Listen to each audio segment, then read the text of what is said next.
És important per assegurar, diguem, una igualtat d'oportunitats. Realment el que veiem és que sobretot la llengua catalana es parla al col·le. Sí que és veritat que les entitats que hi ha al barri que sí que parlem en català amb els joves i les joves. És un eix transversal en el qual treballem diàriament. Jo sí que veig aquesta part de reticència, però ja no només en infància i adolescència, sinó tota la generació. Clar, és que és el que escolten dia a dia a casa, és el que escolten al carrer, la tele en castellà. El projecte va consistir en 10 sessions en el que Plataforma per la Llengua, PES La Mina, que és una de les entitats que treballa amb adolescents i joves d'aquí del barri, i nosaltres com a Espai Jove, doncs havíem de crear una cançó amb la mirada, la veu i la perspectiva del jovent del barri.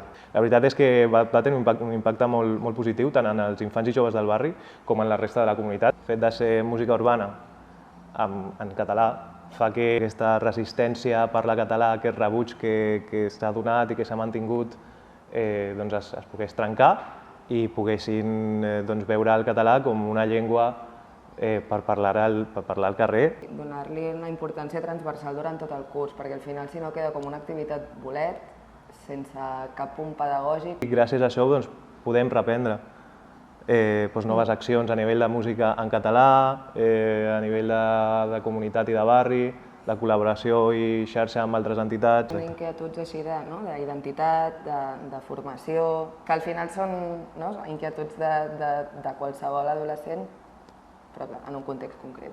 El tema de diferències i similituds amb la cultura gitana, quines dificultats i quins avantatges comporta la unió familiar, el sentiment de pertinença.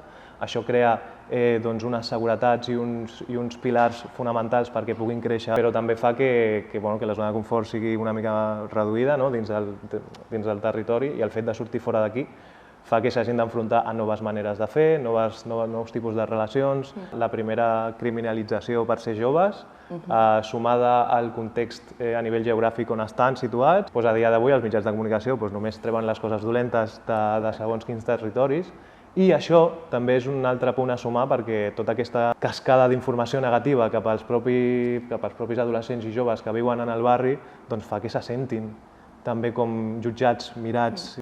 Referents, la pregunta, són necessaris? Absolutament. I també referents del barri.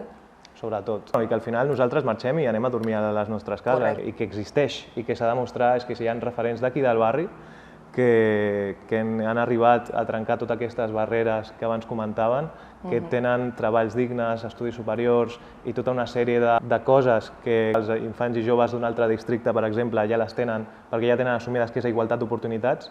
Aquí es comença des d'un punt més baix, i que gràcies a aquests referents poden pensar i el meu tiet ha arribat, jo per què no? Espai Jove, Espai Jove de la Mina és un servei de dinamització juvenil que penja del Consorci del barri de la Mina, i que la nostra tasca és acompanyar els adolescents i joves des de la infantesa, oferint tota una sèrie d'activitats, accions, experiències alternatives a la que ja viuen aquí al barri. Vull dir, és que no parem. La qüestió és que a vegades ens funcionen molt bé, a vegades no tant, ens trobem amb traves. Sí, al final la gestió emocional també és per nosaltres, perquè també s'ha de treballar frustració aquí com a professionals, que